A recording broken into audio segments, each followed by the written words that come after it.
네, 뉴스 속 경제 이슈를 심층 분석하고 최신 고용 동향을 살피는 고용브리핑 365 시간입니다. 오늘도 강은나래 기자 함께합니다. 안녕하세요. 안녕하세요. 자, 여러분, 치킨 좋아하십니까? 너무 당연한 질문이었나요? 전 국민이 사랑하는 대한민국 대표 외식 메뉴 치킨. 오늘 뉴스픽에서는 이 치킨을 둘러싼 다양한 경제 소식을 살펴보고자 합니다. 네, 저도 치킨 굉장히 좋아하는데요. 우리나라의 연간 닭 소비량은 10억 마리에 육박한다고 합니다. 그야말로 치킨 공화국이라고 해도 과언이 아닐 텐데요. 뿐만 아니라 한때 창업으로 가장 인기가 많았던 업종도 바로 이 치킨집이었는데 요즘에는 어떤가요? 네, 지난 2월 말 기준의 지방행정 인허가 자료를 분석해 보면요. 현재 전국에서 영업 중인 치킨집은 8만 7천 곳으로 조사됐는데요. 참고로 다국적 외식 프랜차이즈인 맥도날드의 매장 수는 2017년 기준이긴 합니다만 전 세계를 통틀어서 3만 4천 개 정도입니다. 그러니까 전 세계에 위치한 맥도날드 매장 수보다 대한민국 이 한 나라에 있는 치킨집이 무려 2.5배나 더 많다는 거죠. 정말 엄청난 숫자죠. 네, 그렇네요. 전 세계 맥도날드 매장보다 많다고 하니 정말 놀라운 수치인데요. 그만큼 먹는 사람도 많다는 뜻이겠죠? 네, 그렇습니다. 2018년 국내 외식 트렌드 조사 결과에 따르면요. 응답자의 절반 이상이 배달 음식을 시킬 때 치킨을 선택하는 것으로 조사됐습니다. 요즘에는 종류도 다양한 데다가 2만 원 내에 그리 비싸지 않은 가격으로 온 가족이 먹을 수 있기 때문에 이 치킨에 대한 선호는 남녀노소를 가리지 않습니다. 그런데 이러한 치킨은 소비자뿐만 아니라 창업을 원하는 사람들 사이에서도 문턱이 낮은 업종으로 잘 알려져 있는데요. 특별한 전문 기술을 필요로 하지 않고 상대적으로 작은 매장과 적은 비용으로도 창업할 수 있기 때문입니다. 창업 비용을 좀 살펴보면요.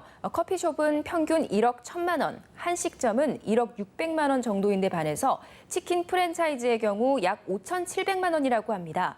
창업 비용이 다른 업종의 절반에 가깝습니다. 이 때문에 조기 퇴직하신 분들이 여러 가지 이유로 창업을 결심하게 됐을 때 많은 경우 치킨집을 선택하고 이른바 기승전 치킨집이라는 말이 유행하게 된 겁니다.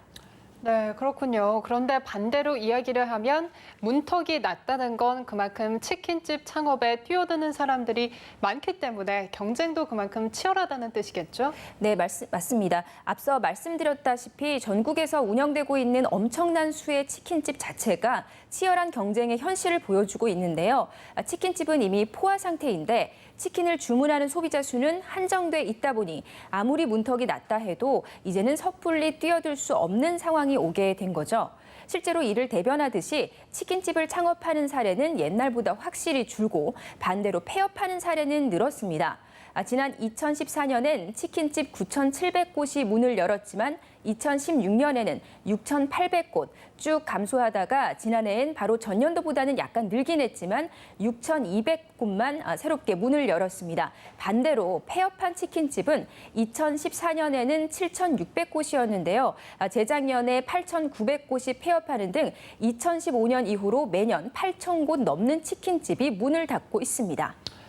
네, 지금 그래프를 보니까 2015년부터는 폐업하는 치킨집 수가 창업하는 치킨집 수를 초월을 했는데요. 그만큼 치킨집 사장들의 상황이 좋지 않다라는 뜻이겠죠? 그렇습니다. 경기가 좋지 않은 상황이라 외식 산업 전반적으로 위기를 겪고 있다고 하지만 사실 치킨집은 이 중에서도 유독 매출이 낮은 업종 중에 하나입니다. 요즘 치킨집들은 대부분 프랜차이즈죠. 그런데 치킨 프랜차이즈 매장 한 곳이 3.3제곱미터당 버는 매출액이 연간 928만 원 수준입니다. 참고로 주점은 3.3제곱미터당 6,532만 원, 분식점은 1,459만 원으로 연간 매출액이 나옵니다. 더욱이 앞서 말씀드렸다시피 치킨집은 매장의 규모도 작은 업종 중에 하나입니다. 그러니까 매장의 총 면적을 계산해서 총 매출액을 살펴보면 이보다 격차는 더 클 수 있다는 얘기입니다. 네, 지금 살펴보니까 주점과는 7배가 차이가 나고 분식집과 비교해도 1.5배 가까이 차이가 납니다. 치킨집의 창업이 줄고 또 폐업이 늘어나는 이유는 이처럼 낮은 이익률이 큰 영향을 차지하는 게 아닐까 싶은데요. 네, 낮은 매출은 곧 그만큼 경영 상태가 악화한다는 뜻이죠. 실제로 치킨집을 운영하는 자영업자의 경우 22%가 1억 원 이상, 3억 원 미만의 빚을 지고 있는 곳으로 조사됐는데요. 3억 원 이상 부채를 가지고 있는 경우도 5% 정도 됐습니다. 돈은 벌리지 않는데 갚아야 할 돈은 있으니 결국 직원도 고용할 수 없습니다. 조사 결과 치킨집 중 10곳 중 9곳이 직원을 고용하지 않는 나홀로 사업장인 것으로 조사됐습니다. 상황이 이렇다 보니까 아무리 수요가 늘고 치킨집이 인기를 끌어도 정작 치킨을 파는 자영업자의 현실은 팍팍하기 그지없다는 겁니다. 사실 치킨집 상황이 어려워진 원인은 한 가지라고만은 볼 수 없고 복합적인데요. 닭 원가와 인건비 상승, 또 일부 프랜차이즈 본사의 갑질, 경기 악화 이런 다양한 요인들이 얽히고 설키면서 결국 국민 대표 외식 메뉴인 치킨집의 폐업률이 높아지고 있는 거죠. 이러한 상황이 계속된다면 사실 과당 경쟁은 줄어들겠지만 어쨌든 실직자가 늘어나고 가정 경제에도 영향을 미칠 수밖에 없다는 점에서 지금과 같은 치킨집들의 상황이 결코 달갑지만은 않은 듯합니다. 네, 치킨집뿐만이 아니라 다른 자영업자들의 상황이 개선되기 위해서는 보다 복합적인 개선안이 나와야 할 것 같아서 아쉽습니다. 다음은 유관 경제용어만을 쏙쏙 골라 소개하는 뉴워드 시간이죠.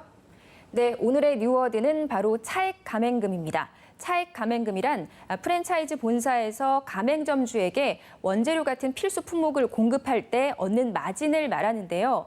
가령 본사에서 가맹점주에게 이 치킨을 버무리는 양념, 소스 가격을 10,000원에 팔았다고 하면 소스의 실제 원가는 사실 10,000원이 아니라 한 7, 8천 원 정도 되는 겁니다.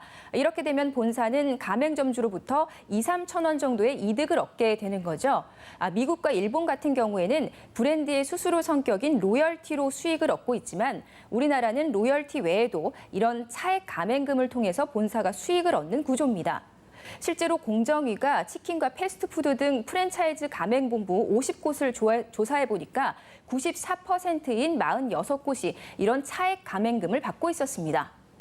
네, 그런데 궁금한 점이 바로 이렇게 차액 가맹금으로 수익을 얻는다면 가맹점주들에게 물건을 팔 때 터무니없이 비싼 이윤을 붙이는 경우도 있을 것 같은데 그런 문제는 없나요? 지금까지 그런 점들이 실제로 문제가 되어 왔습니다. 현재 대부분의 프랜차이즈 업체가 이 차액 가맹금을 공개하지 않고 있는데요. 차액 가맹금을 공개하게 되면 영업 비밀이 유출된다면서 공개할 수 없다는 입장입니다. 하지만 이러한 깜깜이 유통 때문에 폭리를 취하는 업체와 피해를 보는 가맹점주들이 많아지자 지난 3월 공정위가 칼을 뽑아들었습니다. 가맹점주에게 구입하도록 강제하는 품목의 원가와 판매가 차액, 그리고 직전 연도의 공급가 상한선 등을 가맹본부들이 공개하도록 하는 정보 공개서를 제시했습니다. 네, 말씀해 주신 것처럼 이렇게 차액 가맹금과 관련한 상세한 정보가 들어가면 보다 투명한 프랜차이즈 시장 구조가 이루어질 것 같은데 프랜차이즈 기업의 입장은 어떤가요? 네, 업체들은 반발하고 있습니다. 헌법 소원과 효력 정지 가처분 신청까지 제출한 상태인데요. 원가가 공개되면 영업 비밀이 노출될 수 있고 또 원가를 알게 된 소비자들이 판매 금액에 불만을 가질 수도 있다는 겁니다. 때문에 아직 판결은 나오지 않은 상황이지만 만약 기각이 되면 문 닫을 각오까지 하는 기업들도 있다고 하는데요. 기업의 영업 비밀과 투명 경영 사이에서 헌법재판소가 과연 어느 쪽 손을 들어줄지 귀추가 주목되는 상황입니다. 네, 참 어려운 문제인 것 같습니다. 어느 기업이나 원가를 공개하는 건 당연히 꺼릴 겁니다. 기업의 이익 구조를 불특정 다수에게 공개하게 되는 셈이니까요. 일부 프랜차이즈 업계 갑질 관행을 보면 이 차액 가맹금은 결코 간과할 수 없는 사안으로 보이는데요. 여러분의 생각은 어떠신가요? 부디 헌재에서 현명한 판결이 나올 수 있기를 희망하겠습니다. 오늘도 강은나래 기자 함께했습니다. 고맙습니다. 지금까지 고용브리핑 365였습니다.